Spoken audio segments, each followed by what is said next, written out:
About 2 months ago, HISUN sent us this Sector 750 and we've been loving every minute of it. We've been using it around the property to just go on joy rides, but also we've been doing some work with it. We've towed our hydraulic dump trailer. We've carried around chainsaws in the back and also some lumber and some different loads, and it's just performed flawlessly. But we're only a couple months into this demo period, and one thing we haven't done is gotten it stuck. We don't have a lot of places out here on our 20 acres in North Florida where we really could get it stuck.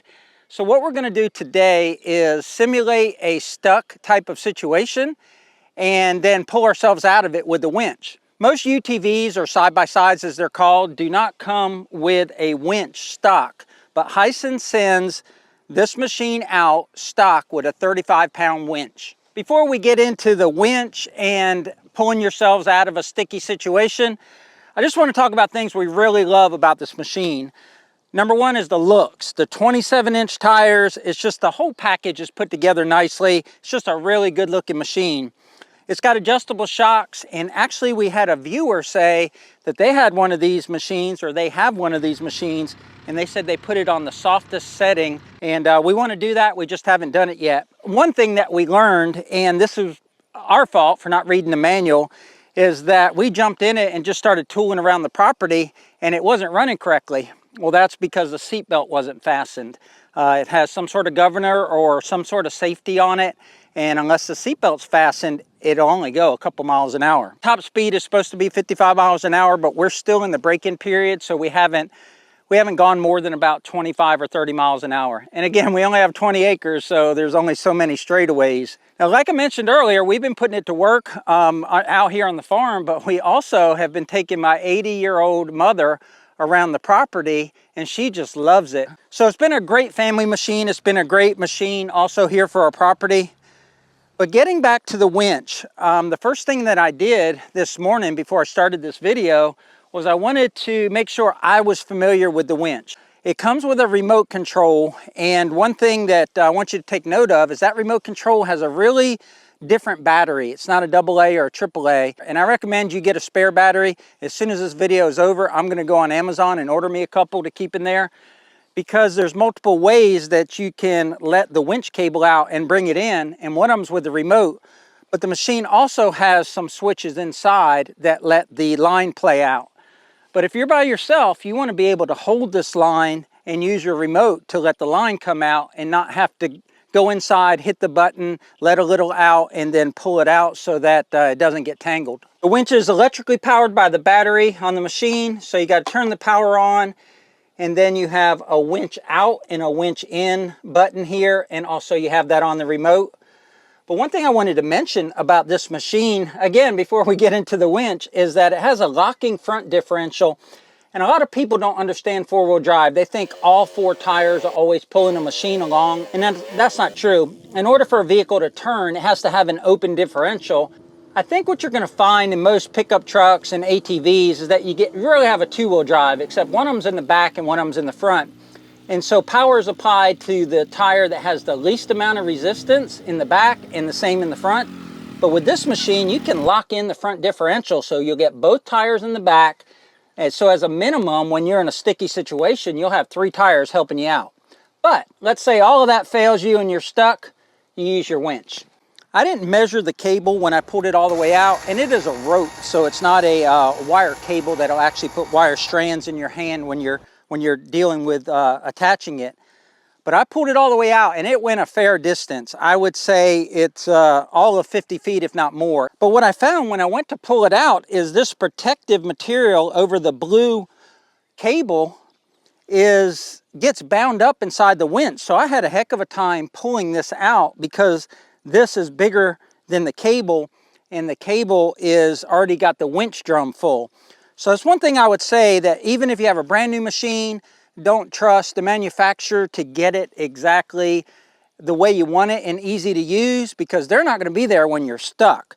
So I would pull this cable out and I would inspect it. I don't think this has ever been used before, and that was jammed in there pretty good.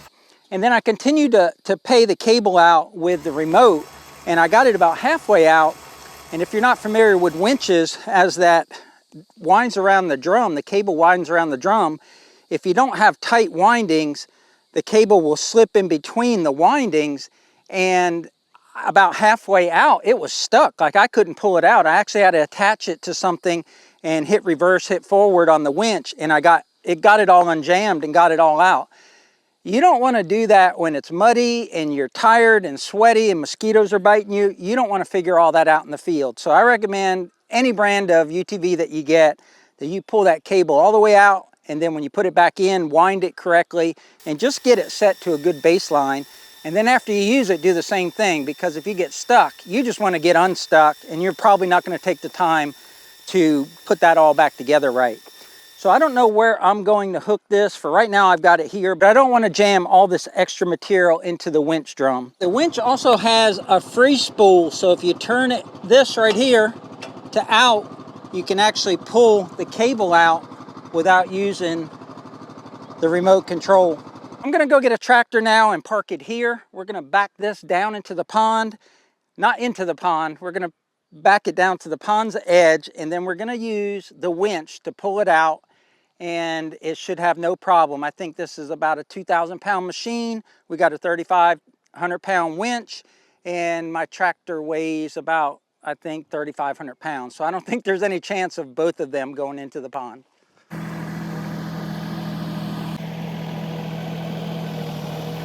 Cameras never pick up slope very well or angles, but this is about 30 degrees, and I can actually feel the front end of the machine is a little lighter. To make this a little bit more dramatic, I'm gonna go ahead and back it up a couple more feet. My wife, Miss Piney Grove, luckily she's not with me, or else she would veto this idea. I came out to run Bella, and I see this from a distance. I don't know if the camera shows the angle at how steep this actually is, but this is steep. This looks precarious, but this machine isn't going anywhere. It's very impressive. I wouldn't want to drive it at any point in time to get in or out, but I'm gonna guess the winch is gonna do its job. All right, let's see if it'll pull it out.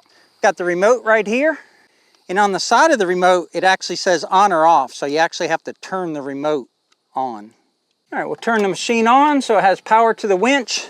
That's another good point, is that you need to make sure you have a good battery in case you got a winch several winch rope lengths away, or else you'll still be stuck. All right, we're gonna hit the out button on the winch cable.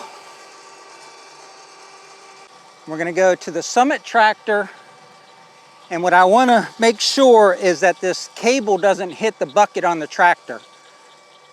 I think I have a good angle here where I can hook to that pin. I'm just holding the button on the remote, and it pays out fairly quickly. I know on camera it looks really slow, but it's coming out fairly quickly. I'm quite a ways away from the machine now. Now what would be ideal is if this pin here on the Summit was the right size for this hook, but it's not. We're just gonna take a length of this chain, make ourselves a little harness. Just something like that, so that the hook of the winch goes right into that chain. Because what you don't want to do is this. You don't want to wrap it around like that, and then you're going to have a weak point there when you pull. Now I'm going to tighten the line, make sure that the line will be clear.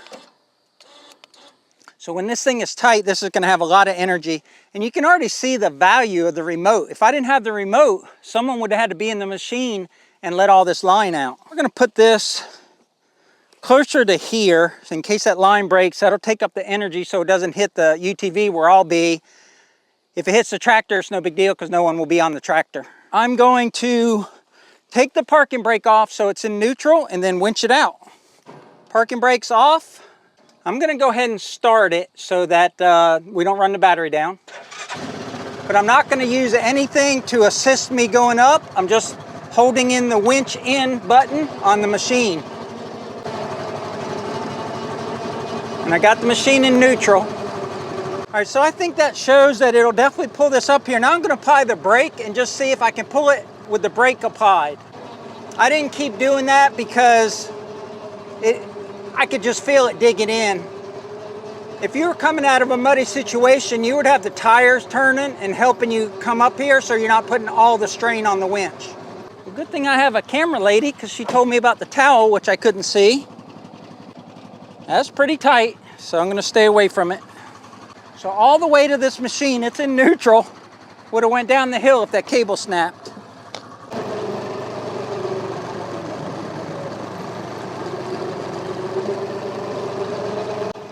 I can hear the winch is not laboring as much now. It's a lot quieter. It was laboring coming up that hill. Now it's going a little faster because it's getting easier to pull. All right, let's go ahead and get it right up to the tractor. We're gonna call this a successful demonstration. And now, like I talked about in the beginning, I'm gonna pull that line out and make sure it's set for the next time that I might actually really need this. That way I'm not struggling with it in a stuck situation. But there you have it. That's the 3,500-pound winch operation on the HISUN Sector 750. Hopefully you enjoyed this video. We'll put up a couple links here to a couple of our other videos. But until next time, remember, life's short, tractor, and UTV hard. Take care, guys.